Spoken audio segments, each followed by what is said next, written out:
की जाएगी। ठीक है। सो पहली चीज जो उन्होंने बोला, जब हम जानते हैं कि हम मसीह में कौन है तो हमारा रूपांतरण होना क्या हो जाता है। इस पे पिछले सप्ताह भी बात किया, उसमें भी बात किया, मीटिंग में भी बात किया कि कैसे लोगों ने पॉर्न एडिक्शन से अश्लील वीडियो देखना बंद किया, जो नशा करते थे, जो डिस्को पब में जाते थे, जो लत से भरे थे, जो व्यभिचार में थे, जो पाप में थे, जब उन्होंने अपने आप को मसीह में जानना शुरू किया, वो उस चीज से बाहर आ गए। ठीक है।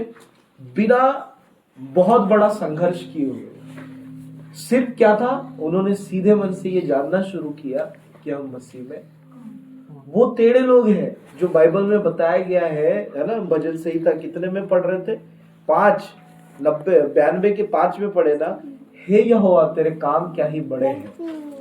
सबसे पहली बात तो यह है कि परमेश्वर हमारे लिए बहुत बड़े काम कर रहा है या करना चाहता है। आमीन। फिर यहाँ पर हमने सीखा था अभी कि तेरी कल्पनाएं बहुत ही क्या है, गंभीर है। आमीन।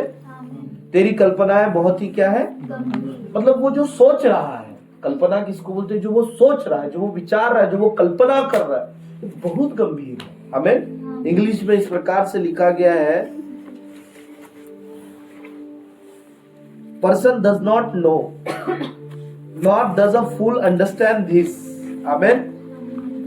एक मूर्ख इससे क्या नहीं करता, समझता नहीं। यानी इंग्लिश में 5 वचन इस प्रकार से, how great are your deeds, तेरे काम क्या ही बड़े हैं। यहावे योर थॉट्स, यहां देखो कल्पना के लिए इंग्लिश में थॉट्स वर्ड है, जिसे हमने बताया, आर वेरी डीप, बहुत ज्यादा क्या है, डीप है, गहरे हैं। आमेन।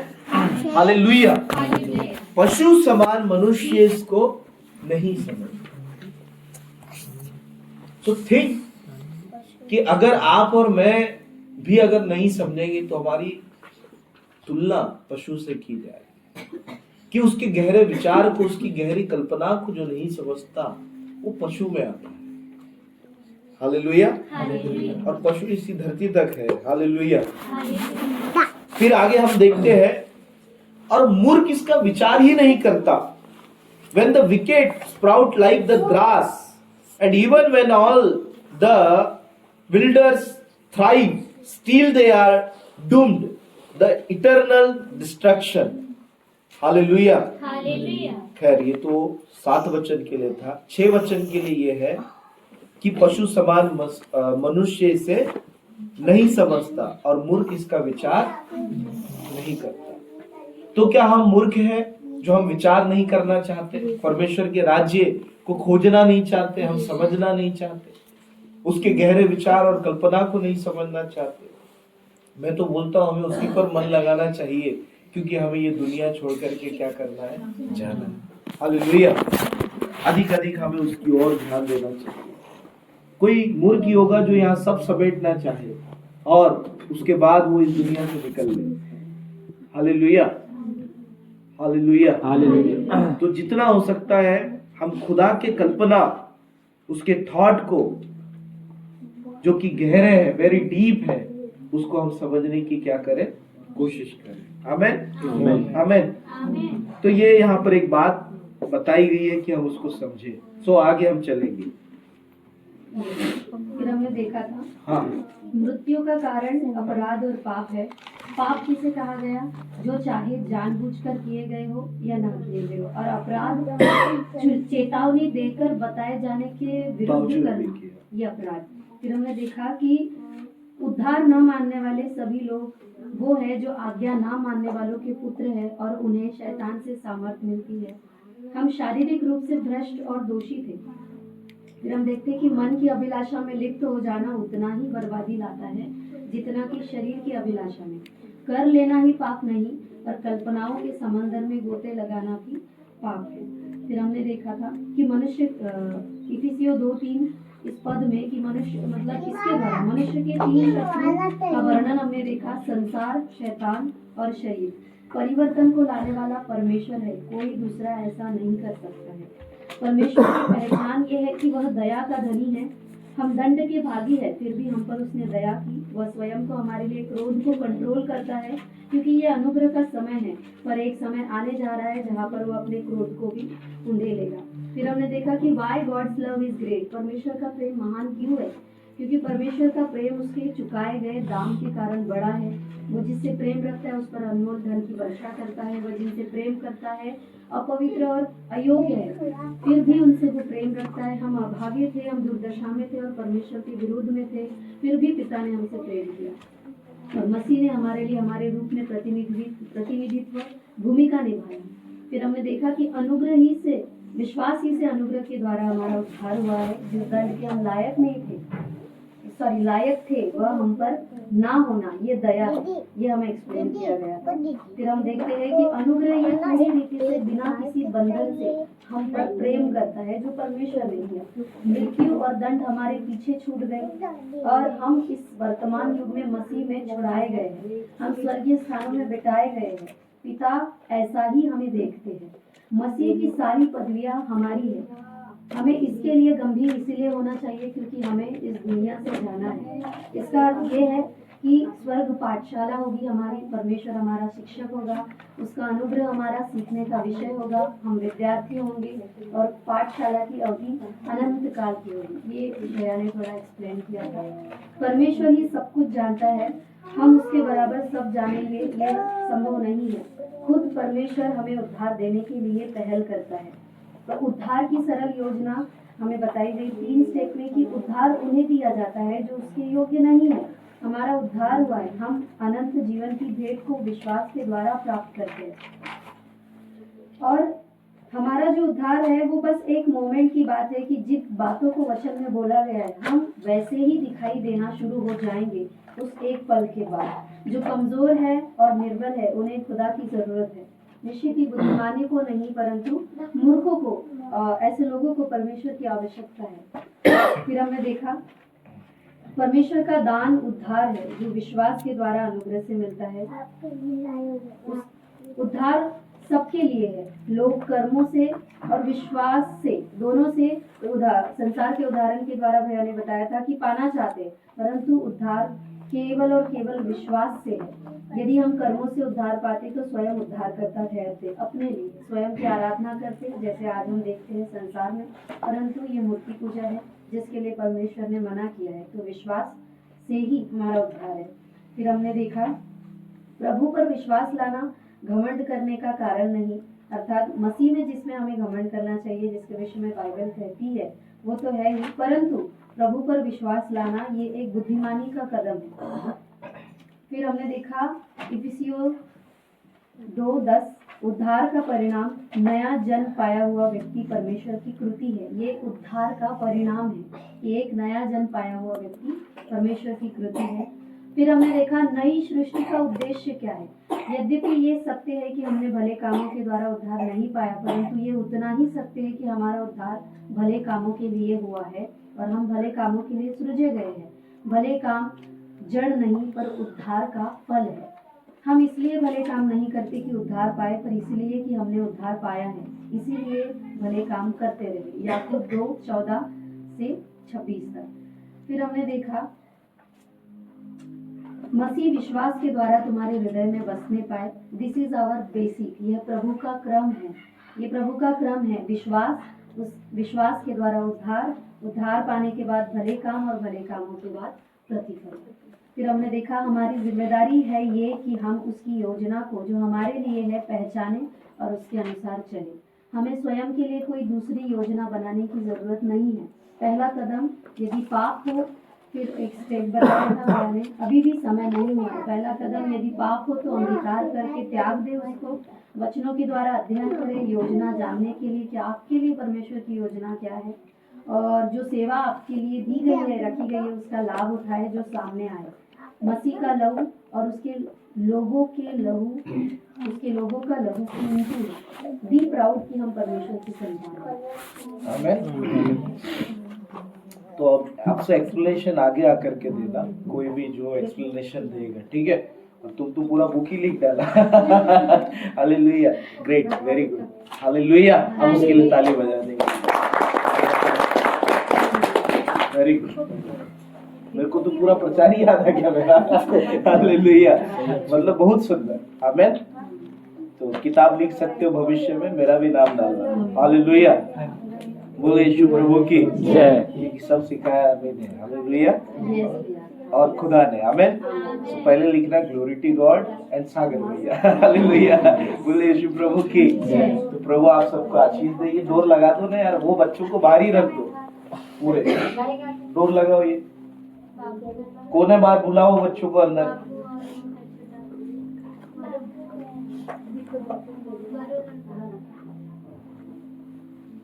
ठीक है, बोले यीशु प्रभु की जय। वो जब तक के आएगा।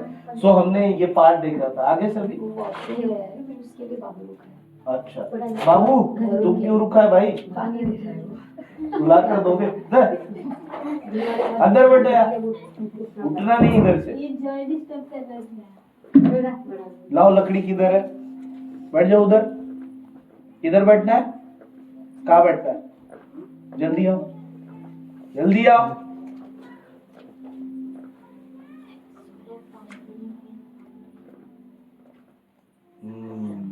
बैठ जाओ।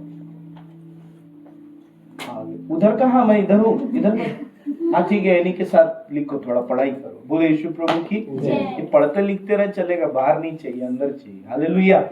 एनीवे, प्रभु आप सबको आशीष दे। बहुत अच्छे से हमने सुना, समझा, है ना। कई बार जब रिकैप होते रहता होगा आप लोगों को लगता होगा हाँ हाँ ठीक है, सीख लिया, चलो आगे बढ़ो, है ना, ऐसा लगता होगा। पर उसकी डीप में जाओ, क्या वो आपने अपने जीवन में लागू किया क्या, है ना। डेढ़ से आने लोग। बोले यीशु प्रभु की।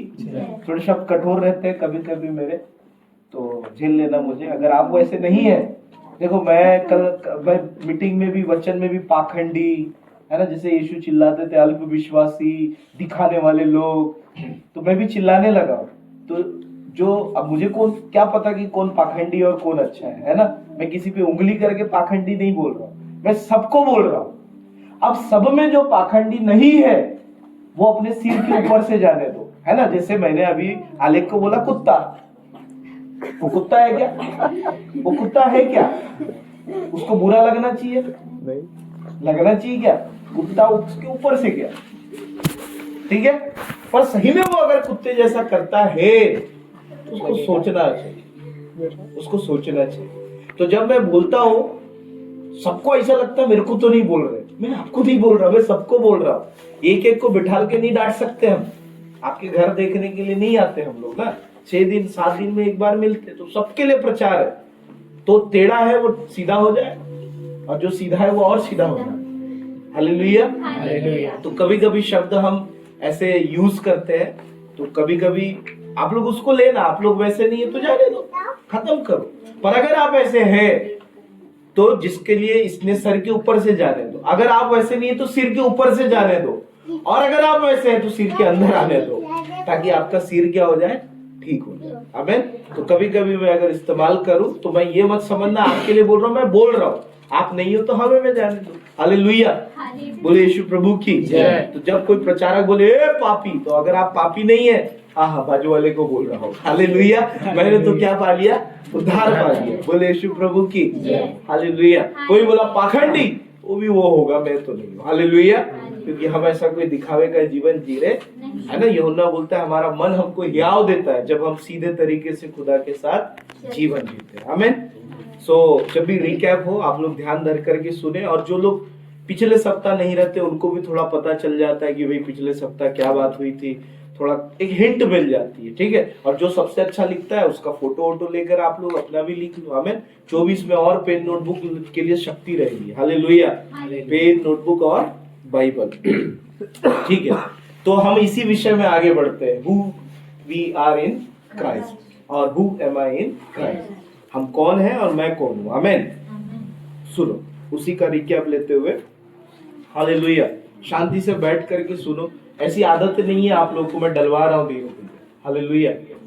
तो मुझे गलत मत समझना, आदत नहीं है आप लोगों को। घर में बैठोगे चलेगा, यहाँ बैठने में पूरी सीट गर्म हो जाती है, पता नहीं कैसे लोग। हालेलुया, वो आप लोग नहीं है। बोले यीशु प्रभु की हालेलुया। अगर आपको इधर बैठने में मजा आता है तो ये आपके लिए नहीं था। हालेलुया। सुनो, मसीह में हम नवीकृत नवजीवन और नया जन्म पाए हुए होते हैं, और यह सृष्टि आत्मिक अधीनता में होती है। जबकि हमारे पुराने स्वभाव शरीर की अधीनता में थे। नया स्वभाव परमेश्वर के साथ संगति में होता है, उसकी इच्छा को जानता है और उसकी आज्ञाओं का पालन करता है। आमेन। किसकी इच्छा का? परमेश्वर। और उसकी सेवा के लिए समर्पित होता है। ऐसी गतिविधियां हैं जिन्हें पुराना स्वभाव करने में असमर्थ था या जिन्हें करने की इच्छा रखता था, परंतु पुराना स्वभाव आत्मा की बातों के प्रति मरा हुआ था और स्वयं से इसे जागृत नहीं कर सकता था। यह पापों और अपराधों के कारण मरा हुआ था, लेकिन मसीह में इसे क्या किया गया? जिलाया गया। और यह केवल अलौकिक आत्म जागृति के द्वारा ही जीवित किया जा सकता है, जो कि परमेश्वर ने मसीह को भेजकर हमारे लिए किया, जो केवल तभी घटित होता है जब हम मसीह के पास आ जाते हैं और वह हमें वास करने लगता है। मसीह हमें पूर्ण रीति से नया और पवित्र स्वभाव और एक शुद्ध जीवन जीवने को प्रदान करता है। हमारे पुराने जीवन जो पाप के कारण परमेश्वर के प्रति मरे हुए थे, गाड़ दिए गए और अब हम उसके साथ जीवन की नई चाल चलने के लिए जी उठे हैं। आमेन। यहां से प्रचार अब शुरू होगा। निकालो रोमियो 6 उसका 13 वचन। ओ सॉरी 13 नहीं, रोमियो 6 उसका 4-5 से हम चलेंगे, फिर 13 वचन में हम लोग चले जाएंगे। हालेलुया। बोले यीशु प्रभु की हालेलुया। चलिए चलते हैं उस और जहाँ प्रभु हमें लेकर के जाना चाहते हैं। हालेलुया। ठीक है, प्रभु आप सबको आशीष दे। रोमियो उसका 6 अध्याय, उसका 6 अध्याय के बाद में हम चले जाते हैं 4 वचन में। नहीं, हाँ पढ़ना है 6, 4, 5, 6 पढ़ना है। 6, 4, 5 और 6। अतः हाँ। उस मृत्यु का बपतिस्मा हाँ। पाने से हम हाँ। उसके साथ गाड़े गए। ये इसमें क्या देख रहे हैं हम लोग? मसीह का बपतिस्मा लेने के साथ हम उसमें गाड़े गए। इसमें एक सवाल है हम सबके लिए। आप सब सुनते तो मुझे शक होता है, लेकिन फिर भी एक सवाल मैं पूछता हूँ। अगर आप मसीह के साथ जीने के लिए है तो ये सब संदेश आपके लिए। हालेलुया। जिसको पाप करना है, दुनिया में जाना है, लिप्त होना है, सड़ाहट में मरना है, भीड़ में खोना है, ये आपके लिए नहीं है। हालेलुया। और एक्चुअल में ये आपके लिए है, अगर आप उस सड़ाहट से क्या आना चाहते हैं। तो मसीह अगर आपका चुनाव है, मसीह के साथ जीना आपको लागू है, तो ये प्रचार ध्यान पूर्वक आप लोग सुनना। आमेन। तो ये बेटी पढ़ रही थी रोमियो 4:5 से लेकर 6। 4 पढ़ो। अतः उस मृत्यु का बपतिस्मा पाने से हम उसके साथ गाड़े गए, ताकि जैसे मसीह पिता की महिमा के द्वारा मरे हुए में से जिलाया गया, वैसे ही हम भी नए जीवन की सी चाल चले। क्योंकि यदि हम उसकी मृत्यु की समानता में उसके साथ जुट गए हैं, तो निश्चय उसके जी उठने की समानता में भी जुट जाएंगे। हम जानते हैं कि हमारा पुराना मनुष्यत्व उसके साथ क्रूस पर चढ़ाया गया, ताकि पाप का शरीर व्यर्थ हो जाए और हम आगे को पाप के दासत्व में न रहे। क्योंकि जो मर गया वह पाप से छूटकर धर्मी ठहरा।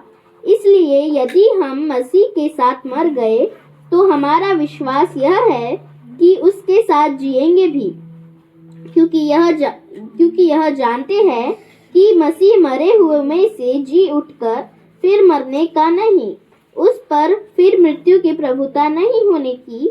क्योंकि वह जो मर गया। कितने वचन तक पढ़ रही? अरे बेटा मैं बोला भाई खत्म क्यों नहीं हो रहा? 3 वचन बोला ना मैंने। Anyway hallelujah. 6, 4, 5 और 6 तक हम लोग पढ़ना था। ठीक है, थैंक यू, आपने ज्यादा पढ़ दिया। प्रभु आपको ज्यादा आशीष। ठीक है, 6 से 4 ये आपने पढ़ा। 4, 5, 6 को हम समझने जा रहे हैं। जल का बपतिस्मा मसीह का बपतिस्मा का एक दृश्य चित्रण है। ये जो सारे चमत्कार उस रोमियो 6, 4, 5, 6 में बताई जा रही है, कैसे संभव हो रहे हैं? विश्वास के द्वारा, है ना। अभी जैसे मैं बोलूं आलेख तेरे को मैंने जल में डुबा दिया, तू गड़ गया, कैसी बात कर रहे हो भैया? अगर लॉजिकली सोचेगा तो ऐसी बात करेगा ना मेरे से। लॉजिकली को क्या बोलेंगे? तर्क वितर्क से अगर वो बोलेगा आलेख तेरे को पानी में डुबाया, तू गड़ गया, है? वास्तविक रूप से सोचेगा तो संभव है क्या? हेलो, बोले यीशु प्रभु की संभव है क्या कि जल में डुबा दिया? मोबाइल की देखा। अच्छा मेरा, हालेलुया।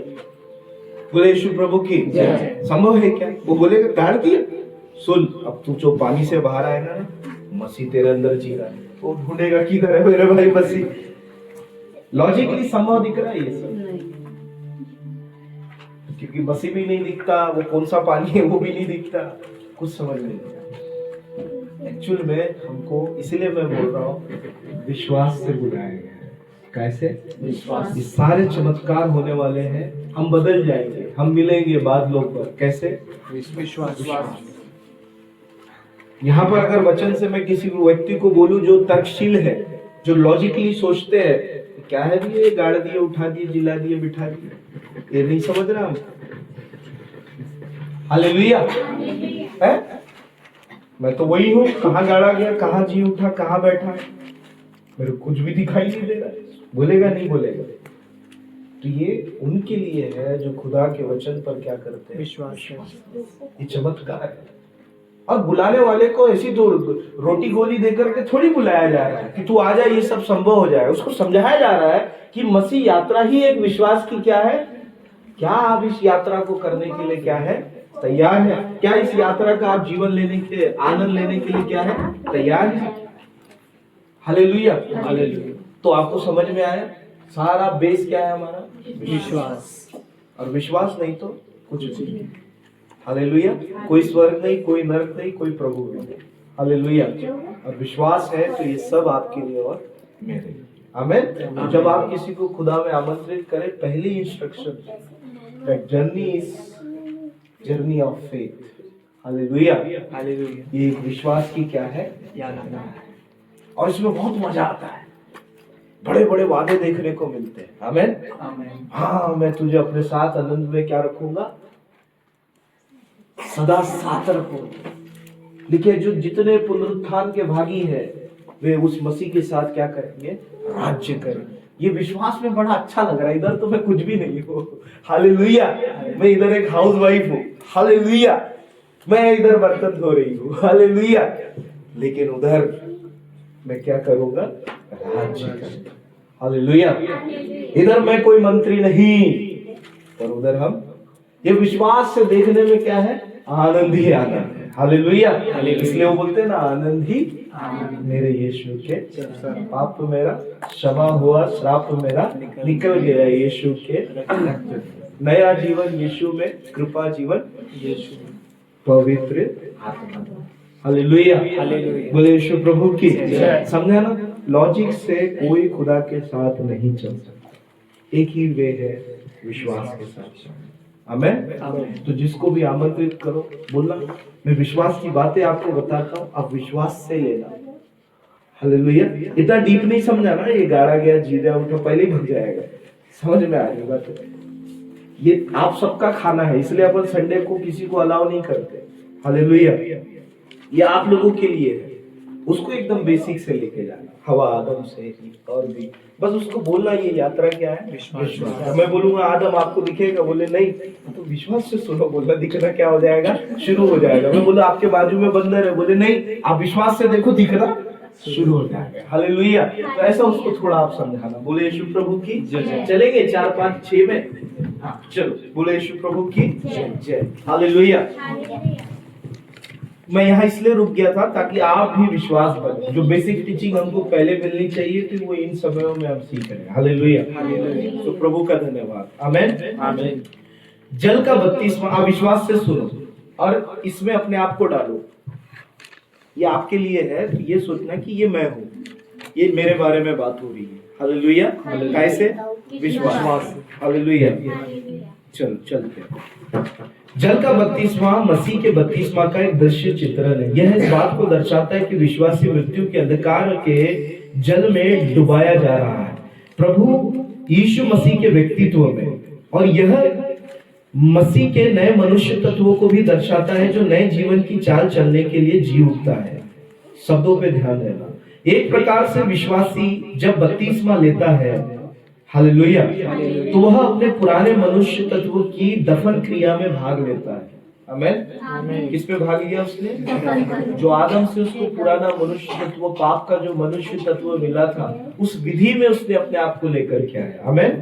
आगे वह यह कहते हुए जल के नीचे जाता है, आदम की संतान के रूप में मैं जो कुछ भी था वह क्रूस पर मार डाला गया। समझा? समझा ना? हिंदी सीधी तो है।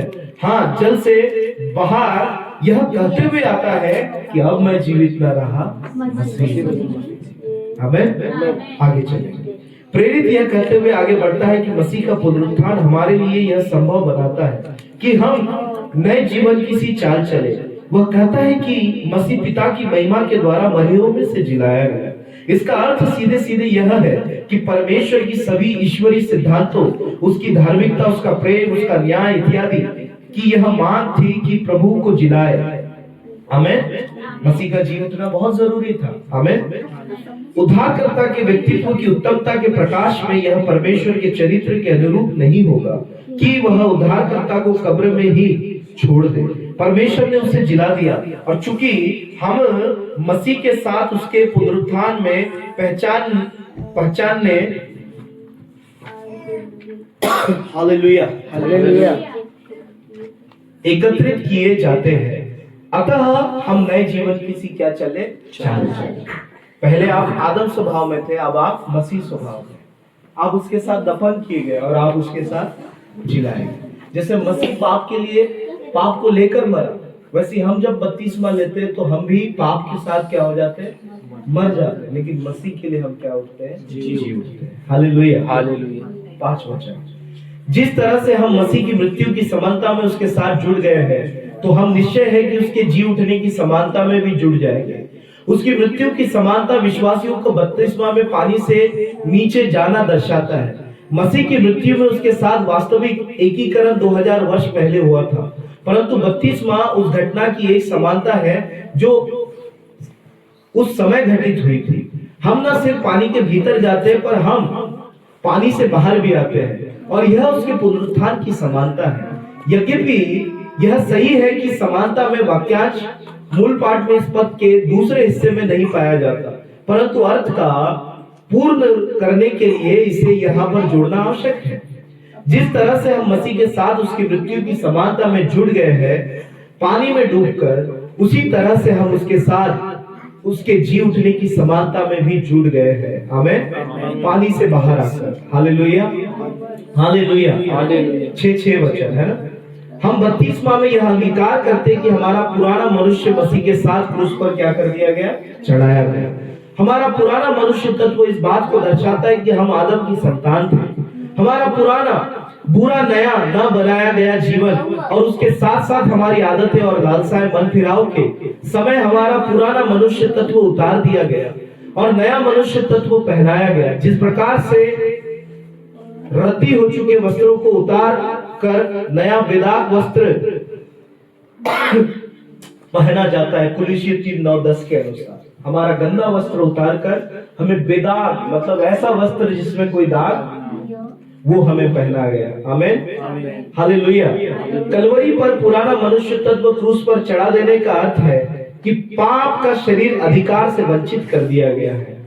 पाप का शरीर का अर्थ भौतिक देह नहीं, बल्कि इसका अर्थ है हमारे भीतर वास करने वाला पाप, जो व्यक्ति के भीतर क्रूर तानाशाह की तरह राज्य करता हुआ दर्शाया गया है। पाप का शरीर व्यर्थ कर दिया गया, अर्थात एक नियंत्रण करने वाली सामर्थ के रूप में निष्क्रिय कर दिया गया या मिटा दिया गया। अंतिम वाक्य यह दर्शाता है कि इसका अर्थ यह है ताकि हम आगे को पाप के दास्तों में ना रहे, हम पर से पाप की क्रूर प्रभुता तोड़ दी गई है। आमेन। किसी व्यक्ति को लगता हो कि वो पाप के बंधन में खुदा में पाए जाने के लिए, तो उसे इस वचन को समझने के लिए बहुत ज्यादा क्या है? जरूरी है। फिर एक बार फिर 6 से लेकर 4, 5, 6 हम पढ़ देंगे, क्योंकि हमने उसका एक्सप्लेन तो कर दिया है, पर अब इसको आप दिमाग में डाल लो। हमें पढ़ो बेटा। अतः मृत्यु का बपतिस्मा पाने से हम उसके साथ गाड़े गए, ताकि जैसे मसीह के पिता की मसीह के द्वारा मरे हुओं में से जिलाया गया, वैसे ही हम भी नए जीवन की सी चाल चले। क्योंकि यदि हम उसकी मृत्यु की समानता में उसके साथ जुट गए हैं, जुट गए तो हैं। निश्चय उसके जी उठने की समानता में भी जुट जाएंगे। हालेलुया। हम जानते हैं कि हमारा पुराना मनुष्यत्व उसके साथ क्रूस पर चढ़ाया गया, ताकि पाप का शरीर व्यर्थ हो जाए और हम आगे को पाप के दासत्व में न रहे। हालेलुया। सुनो, आप सुनो, बोले यीशु मसीह की जय। यदि हम मसीह से संबंधित हैं तो हम उसके साथ एक हो गए हैं। पहली चीज अपने दिल में डाल लो। और अब हम और अधिक पाप के गुलाम नहीं रहे। रोमियो 6 अध्याय उसका 4, 5, 6 वचन के अनुसार अब और अधिक हम पाप के गुलाम नहीं रहे। हालेलुया। अब जब आप पाप के गुलाम नहीं है, किसी व्यक्ति ने, अन्य व्यक्ति है वो, बहुत अच्छी बात बोला, किसी गुलाम को भी अगर उसकी गुलामी का एहसास दिला दो ना, तो वहां से आजाद होना चाहता है। हालेलुया। तो उसे बताना जरूरी है। हालेलुया। चाबी हाँ है ना। ते बर्तनात काही येऊन त्याची वरात आली ती लाल पहाडीच्या खाली तो कुंडलीत आला होता आता घरी आम्ही आता निघून आणली ती आली ट्रेवल तो ठीक ठीक है। बड़ी मम्मी को समझ गया जो भी उन्होंने बोले, मुझे नहीं समझा। हालेलुया।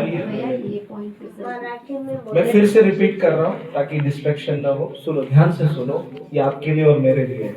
यदि हम मसीह से संबंधित हैं, हालेलुया, तो हम उसके साथ एक हो गए। सबसे पहली बात, हालेलुया। अब हम और अधिक पाप के गुलाम नहीं हैं। हालेलुया। रोमियो 6, 4, 5, 6 के अनुसार हमको एश्योरेंस चाहिए ना कि कैसे भाई, कैसे आप ऐसी बात बोल रहे हैं। तो आप कभी किसी को अगर समझाएंगे, बताएंगे, तो ये वचन आप इस्तेमाल करें। रोमियो 6 अध्याय उसका 4, 5 और 6 वचन। हालेलुया। हमें उसके साथ जीवित कर दिया गया है। किसके साथ? आप ऐसा कैसे कह रहे हैं? इफिसियो 2, 5 के अनुसार। हालेलुया। हम दंड से स्वतंत्र हो गए हैं और अब और अधिक शरीर के अनुसार नहीं, अपितु आत्मा के अनुसार जीवन व्यतीत कर रहे हैं। शरीर के अनुसार नहीं, आत्मा के अनुसार हम जीवन व्यतीत कर रहे हैं। अब ये उन लोगों के लिए बोला जा रहा है जो वाकई में मसीह में अपने आप को समझ चुके हैं। हालेलुया। और अगर हमने आज ही बात की कि अगर हम नहीं समझे, तो आज से हम इसकी शुरुआत करेंगे कि हम आत्मा के अनुसार क्या करें? जीवन व्यतीत करें। हालेलुया। रोमियो 8 अध्याय 1 से लेकर 9 वचन तक हमें पढ़ना है और फिर हम इसको समाप्त कर देंगे। हालेलुया। आज का संदेश हम समाप्त करेंगे इसके एक्सप्लेनेशन। रोमियो 8 अध्याय 1 से लेकर 9 वचन क्या कहता है, जरा सुनिएगा। अतः अब जो मसीह यीशु में है, हाँ, उन ऊंची पर आवाज में। दंड की आज्ञा नहीं, हाँ, क्योंकि वे शरीर के अनुसार नहीं वरन आत्मा के अनुसार चलते हैं। हाँ, क्योंकि जीवन की आत्मा की व्यवस्था ने मसीह यीशु में मुझे पाप की और मृत्यु की व्यवस्था से स्वतंत्र कर दिया है। आमेन। ये आपके शब्द होना चाहिए। अरे मैं पाप का गुलाम नहीं हूँ। हालेलुया। तब समझेगा कि आपने वो रिक्या, वो प्रचार, ये वचन आपने अपने अंदर ग्रहण किया है ना। एक वचन फिर से पढ़ पहले। अतः अब जो मसीह यीशु में है, अब जो मैं मसीह में हूँ, उन पर मेरे पर बोलो, मेरे पर आगे दंड की आज्ञा नहीं, है। क्योंकि वे शरीर के अनुसार नहीं, हाँ, वरन आत्मा के अनुसार चलते हैं। हाँ, अब मैं शरीर के अनुसार नहीं चलता, मैं आत्मा के अनुसार। आपके शब्द होना चाहिए, बट आपका लाइफ भी उसके साथ गवाही देना चाहिए, है ना। आप बोल कुछ रहे और वो कुछ और रहा है, ऐसा नहीं, दोनों सिमिलर होना चाहिए। हालेलुया।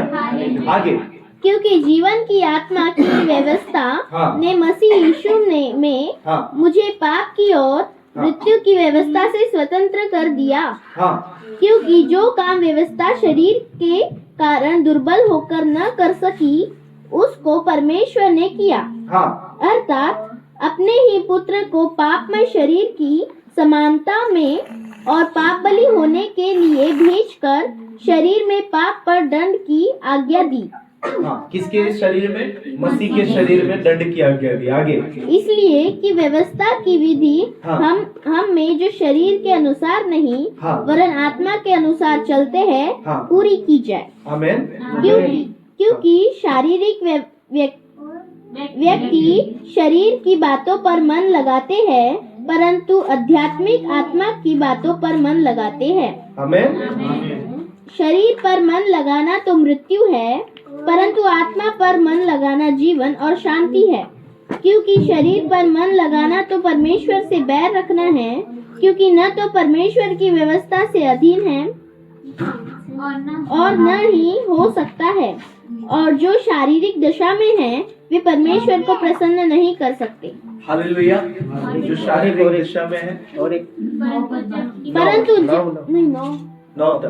परंतु जबकि परमेश्वर का आत्मा तुम में बसता है, तो तुम शारीरिक दशा में नहीं परंतु आत्मिक दशा में हो। यदि किसी में मसीह का आत्मा नहीं तो वह उसका जन नहीं, जन भी नहीं। हालेलुया। अब सिर्फ शब्दों पे ध्यान देना। हिंदी में है, एक्सप्लेन करने की ज्यादा आवश्यकता नहीं। एक्सप्लेन से जहाँ मुझे लगेगा कठिन है वहां मैं एक्सप्लेन करूंगा। एक अध्याय 8 से लेकर 9 वचन तक के हम सुनने जा रहे हैं। इधर उधर ना देखते हुए तुम मेरे तरफ देखो, मैं तुम्हारे तरफ नहीं देख रहा हूँ तो क्या होगा। हालेलुया। सुनो, पवित्र जीवन से संबंधित विषय इस अध्याय में भी जारी रखा गया है। अध्याय 6 में पौलुस ने इस प्रश्न का उत्तर दिया, क्या सुसमाचार की शिक्षा उद्धार सिर्फ विश्वास से ही प्राप्त होता है? पापमय जीवन व्यतीत करने के लिए न सिर्फ अनुमति देती है बल्कि बढ़ावा भी देती है। अध्याय 7 में उसने इस प्रश्न का उत्तर दिया था, क्या सुसमाचार मसीहों को यह बताता है कि पवित्र जीवन जीने के लिए व्यवस्था का पालन किया जाए? अब प्रश्न यह है कि एक मसीह को पवित्र जीवन जीने की सामर्थ कहां से प्राप्त होती है? हम यहाँ पर यह देख सकते हैं कि अध्याय 7 में व्यक्तिगत सर्वनामों का प्रमुखता में से प्रयोग किया गया था, जबकि इस अध्याय में अचानक से वे लुप्त हो जाते हैं और पवित्र आत्मा को प्रमुखता दिया गया है। आमेन। हालेलुया।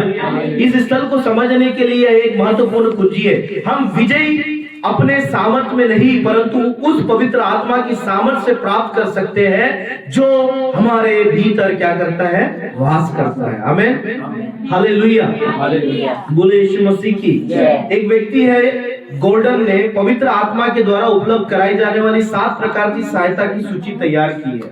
उन्होंने इस प्रकार से कहा है, पहला, सेवा में स्वतंत्रता। हालेलुया।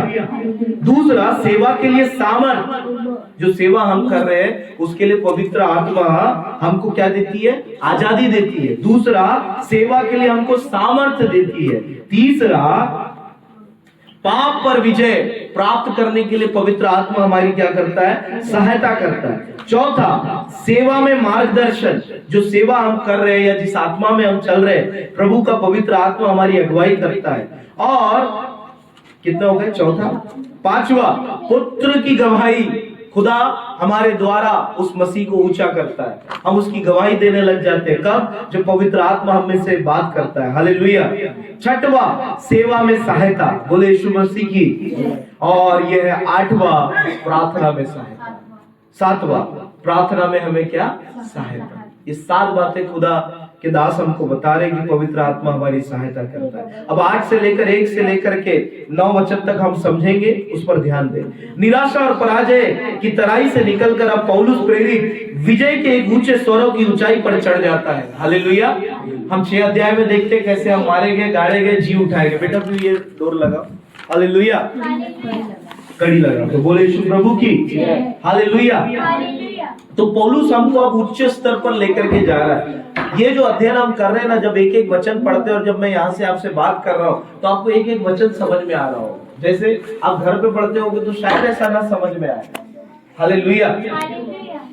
लेकिन धीरे धीरे ये बातें समझ में आ रही है। हालेलुया। बोले यीशु मसीह की। 8:1 से लेकर के 9 वचन तक चलेंगे। निराशा और पराजय की तराई से निकलकर, सब इधर ध्यान रखें। अब पौलुस प्रेरित विजय के ऊंचे सरों की ऊंचाई पर चढ़ जाता है। सो अब जो मसीह यीशु में है उन पर दंड की आज्ञा नहीं। पहली बात को हमें समझाता है। फिर आगे इस 2 तरीके से समझा जा सकता है। पहला, जहां तक हमारे पापों की बात है, हम पर ईश्वर की ओर से दंड की कोई आज्ञा नहीं, क्योंकि हम मसीह में हैं। जब तक हम अपने पहले प्रतिनिधि आदम में थे उस समय तक हम पर दंड की आज्ञा थी, क्योंकि हम आदम में पाए जाते थे। पर अब हम मसीह में हैं और इसलिए हम भी दंड की आज्ञा से उसी तरह से स्वतंत्र हैं जिस तरह से वह अर्थात हमारा प्रभु मसीह आजाद है। इसीलिए हम यह चुनौती दे सकते हैं, मेरे धन्य उद्धारकर्ता तक पहले पहुंच कर देखो, उसे परमेश्वर के विचार से हटा कर देखो, यह सिद्ध करके बताओ कि मसीह में पाप का एक धब्बा भी हो, उसके बाद मुझसे कहो कि मैं अशुद्ध हूं। किसी ने ये स्टेटमेंट दिया है, हालेलुया। टॉमकिंस नाम है उनका, हालेलुया। वो कह रहा है मुझ पर दोष लगाने के लिए पहले मसीह से गुजरो और साबित करो कि मसीह में कोई क्या है, लेकिन अगर मैं मसीह में हूं तो मैं अशुद्ध नहीं। आमीन। कितना सुंदर सुंदर बात है, क्यों ना हम इस प्रपोजल को क्या करें, एक्सेप्ट करें। हालेलुया। परंतु इसका अर्थ यह भी हो सकता है कि अध्याय 7 में पौलुस ने जिस प्रकार से स्वयं को दोषी ठहराए जाने का वर्णन किया है, उस प्रकार से अपने आप को दोषी ठहराए जाने की कोई आवश्यकता नहीं है। यह संभव है कि हमारे जीवन की किसी पड़ाव पर हम रोमियो 7 जैसे अनुभव से गुजरना पड़े, जब हम अपने प्रयासों के द्वारा व्यवस्था की मांगों को पूरी न कर पाए, परंतु हमें वहां पर ठहरे रहने की आवश्यकता नहीं है। पद 2 में हमें यह बताया गया कि दंड की आज्ञा क्यों नहीं है।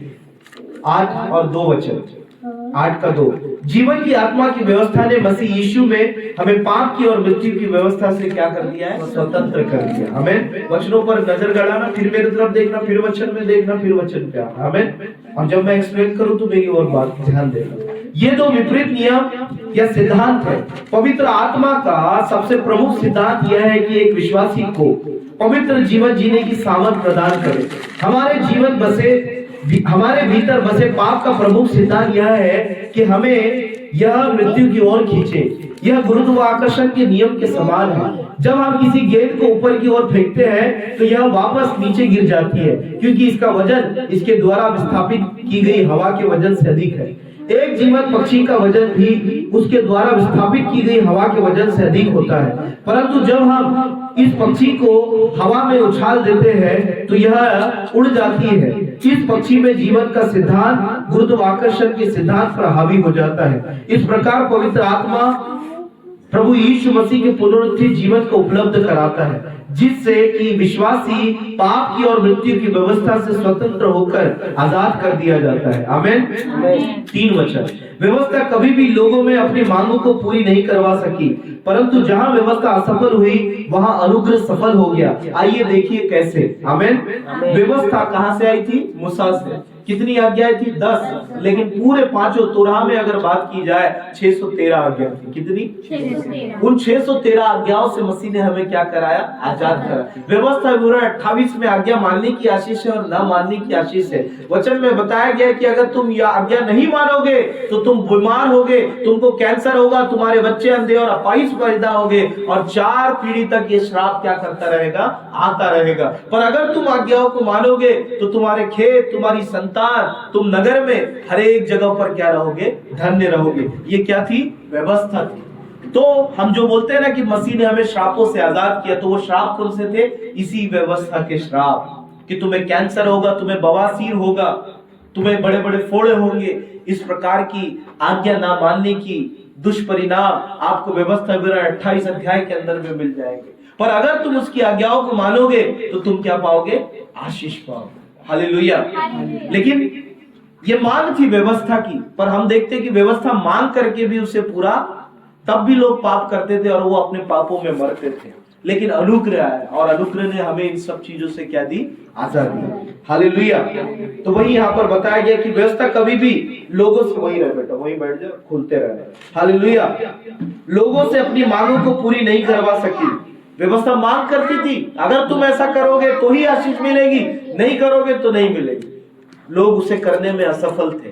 इसलिए यहाँ पर उदाहरण दिया गया है कि व्यवस्था इस मांग को पूरी नहीं करवा सकी, परंतु यही चीज अनुग्रह में सफल हो गई। आइए देखिए कैसे। सुनो।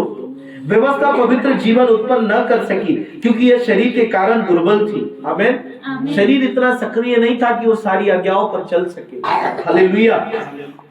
समस्या व्यवस्था में नहीं परंतु मनुष्य के पतित स्वभाव में थी, जैसे मैंने बताया। हालेलुया।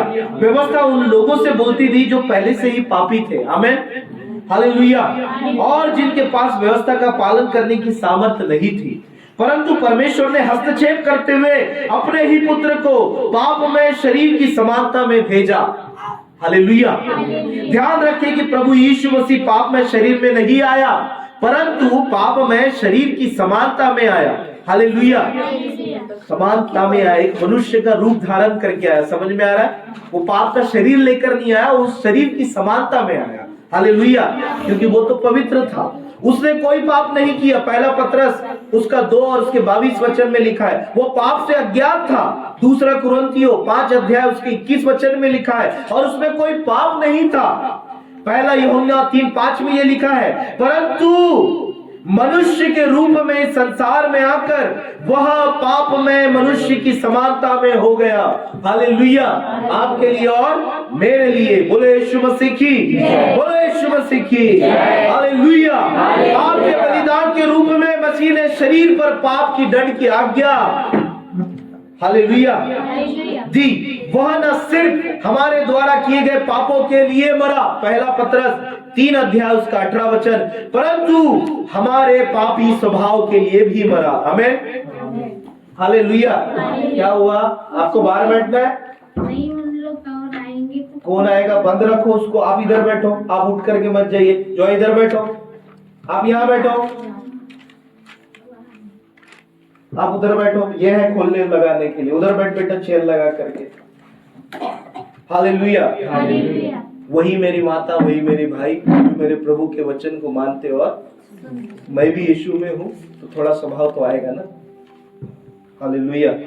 बोलोगे माता को डांट दिया। बोले यीशु प्रभु की हालेलुया। बोले यीशु मसीह की जय। वचन में व्यवस्था में जब झपकी लगती थी ना, झपकी नींद, पथराव करके उसको मार डाला जाता था। किसने परमेश्वर के वचन का अनादर किया, जब से 4 बार उठ गया। हालेलुया। हमको नहीं लगती क्या सुसु बाथरूम? 3 घंटे यहाँ पड़े रहते हैं आप लोग के साथ। आपकी मेहनत है कि मेरी मेहनत है? शादी से आए हैं गुरु वाले मेहमान सब। वो कोई भी रहे मम्मी, आपको उठना नहीं है। हालेलुया। ये आपका समय है। वो बैठेंगे, वेट करेंगे। हमको बता क्या है वो? हालेलुया। वचन का समय है। बोले यीशु प्रभु की जय। बैठेंगे, वेट करेंगे, इन्फॉर्म करेंगे, अर्जेंसी है तब जाएंगे हम लोग। बोले यीशु प्रभु की जय। हालेलुया। हालेलुया। हालेलुया। है ना? मालूम है हम मसीह में है, संडे हमारा दिन है, हम किसी को नहीं देते। हालेलुया। सारे परिवार को मालूम है, सारे खानदान को मालूम है। बोले यीशु प्रभु की जय। बैठेंगे, वेट करेंगे। हालेलुया। बड़े पापा है, पानी पिला देंगे उनको। बोले यीशु मसीह की जय। हालेलुया। हालेलुया। हालेलुया। हाँ ठीक है, आप थोड़ा लाइन पे आ रहे थे, सो चलो आगे चलते हैं। बोले यीशु मसीह की जय। डिस्टर्ब हो जाता। अब कहाँ था मैं? भटक गया। कोई है किसी के पास? पहला पत्रस 3:18। आमीन। चलो आगे चलते हैं। परंतु जल्दी जल्दी समझ के मुझे एंड करना है। हालेलुया। परंतु हमारे पापी स्वभाव के लिए भी, दूसरे शब्दों में वो हमारे कार्य और हमारे व्यक्तित्व के लिए मरा। कौन? मसीह। ऐसा करने के द्वारा उसने शरीर पर पाप के दंड की आज्ञा दी। हमारे पाप में किसने? परमेश्वर ने मसीह को हमारे पाप में स्वभाव के क्षमा की कोई बात नहीं की गई है। इस पर दंड की आज्ञा दी गई, ऐसे पापों की क्षमा दी गई है जो हमारे द्वारा किए गए हैं। आमीन। 8:4। अब व्यवस्था की विधि हम में जो शरीर के अनुसार चलते पूरी की गई है। आमीन। जब हम अपने जीवन का नियंत्रण पवित्र आत्मा को सौंप देते हैं, किसको? पवित्र आत्मा को, तो वह हमें सामर्थ प्रदान करता है कि हम परमेश्वर से और अपने पड़ोसी से क्या रखें। और आखिरकार व्यवस्था की मांग भी यही है। बोले यीशु प्रभु की जय। इन पहले 4 पदों में पौलुस प्रेरित ने 5:12 में प्रेरितों के काम, उसका 5:12 से 7:25 तक के आपने तर्क को, धागे को एक सूत्र में पिरोया है। लिखे नहीं तो चलेगा। 5:12-21 में उसने आदम और मसीह की प्रतिनिधि के रूप में प्रस्तुत किया है अपने रोमियो के अध्याय में। जब 8 और 1 में वह दर्शा रहा है कि आदम के साथ हमारी समानता के कारण हम पर जो दंड की आज्ञा थी, वह मसीह के साथ हमारी समानता के कारण दूर की गई है। Hallelujah, hallelujah, hallelujah. हालेलुया। अध्याय 6 और 7 में उसने मानव स्वभाव में पाप की भयानक समस्या पर चर्चा की है। अब वह विजयी भाव के साथ यह घोषणा करता है कि प्रभु यीशु मसीह में जीवन की आत्मा की व्यवस्था ने हमें पाप और मृत्यु की सामर्थ्य से क्या कर दिया? स्वतंत्र कर दिया, आजाद कर दिया। Hallelujah, hallelujah. बोले यीशु प्रभु की जय। अध्याय 7 में व्यवस्था के संपूर्ण विषय पर चर्चा की गई है। अब हम यहाँ पर यह देखते हैं कि व्यवस्था की मांगे आत्मा द्वारा नियंत्रित जीवन के द्वारा पूरी की जाती है। हालेलुया। 8:5 जो शारीरिक है अर्थात जिन्होंने मन नहीं फिराया है उन्हें यहाँ पर शारीरिक बोला जा रहा है। हालेलुया, क्योंकि ये समझना भी जरूरी है कि वहां शारीरिक किसे बोला गया है ना। लिखा शारीरिक लोग आत्मा की बातों पर क्या नहीं लगाते। ये वे हैं जिन्होंने मन नहीं फिराया। ये मसीह में भी हो सकते हैं लेकिन इन्होंने अभी तक मन फिराया जो वचन और आत्मा की बातों पर क्या नहीं लगाते, मन नहीं लगाते। अर्थात जिन्होंने मन नहीं फिराया वे शरीर की बातों पर मन लगाते हैं, वे शरीर की इंद्रियों के अनुसार चलते हैं, वे अपने पाप में स्वभाव की अभिलाषा को पूरी करने के लिए जीते हैं। कौन? जिन्होंने अभी तक मन, चाहे वो अविश्वासी हो चाहे वो मसीह में पाए जाते हो। हालेलुया। जो मन चाहता है वो चला, है ना। किसी ने बोला हालेलुया, बोले यीशु प्रभु की। किसी ने पूछा कहां चले?